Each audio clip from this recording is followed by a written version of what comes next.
ప్రజా సంక్షేమమే ధ్యేయంగా అధికారులు సేవలందించాలని ఎమ్మెల్యే కోవలక్ష్మి అన్నారు. ఆసిఫాబాద్ జెడ్పీ కార్యాలయంలో నిర్వహించిన జిల్లా పరిషత్ సర్వసభ్య సమావేశంలో ఆమె పాల్గొన్నారు. ఈ సందర్భంగా ఆసిఫాబాద్ జిల్లాలోని వివిధ శాఖల పనితీరుపై సమీక్ష నిర్వహించారు. 5 ఏళ్ల పాలనలో ఆసిఫాబాద్ జిల్లా సర్వతోముఖ అభివృద్ధి సాధించిందని వ్యాఖ్యానించారు. మెడికల్ కళాశాల, కలెక్టరేట్ నిర్మాణం, ఎస్పీ కార్యాలయ భవనాలు నిర్మించి ప్రజల ముంగిటికు పాలనకు తెచ్చినటువంటి ఘనత మాజీ సీఎం కేసీఆర్ కి దక్కిందని కోవలక్ష్మి కొనియాడారు.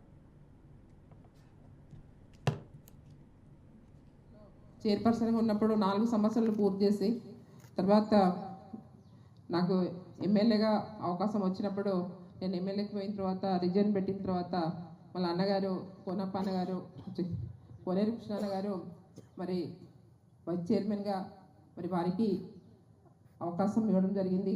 మరి ఏదేమైనా కూడా మరి కృష్ణన్న గారు కూడా నేను ఏ విధంగా పనిచేశానో ఆయన కూడా చాలా చక్కగా అందరితో మా జడ్పీటీసీ సభ్యులతో, ఎంపీపీలతో, అధికారులతో మరి చాలా చక్కగా పనిచేయడం జరిగింది. మరి ఎలాంటి చిన్న కాంప్లైంట్ కూడా లేకుండా మరి పనిచేయడం జరిగింది. ఏదేమైనా కూడా మాకు జిల్లా అధికారులు ప్రతి మీటింగ్ కూడా జిల్లా పరిషత్ మీటింగ్ కానీ, సర్వసభ సమావేశం కానీ, తర్వాత మనకు స్టాండింగ్ కమిటీ మీటింగ్ కానీ ఎప్పుడప్పుడు కూడా ముందున్న అధికారులందరూ కూడా మాకు ఎప్పుడప్పుడు కూడా మరి రిపోర్ట్లు ఇస్తూ మాకు ఎప్పుడప్పుడు కూడా ఎప్పుడు రమ్మంటే అప్పుడు మాకు వచ్చి మరి జిల్లా పరిషత్ సమావేశాలు కానీ, తర్వాత స్టాండింగ్ కమిటీ సమావేశాలు కానీ, మరి తర్వాత ఏ సమావేశాలు కూడా ఉన్నా కూడా చిన్న ఇన్ఫర్మేషన్ కావాలన్నా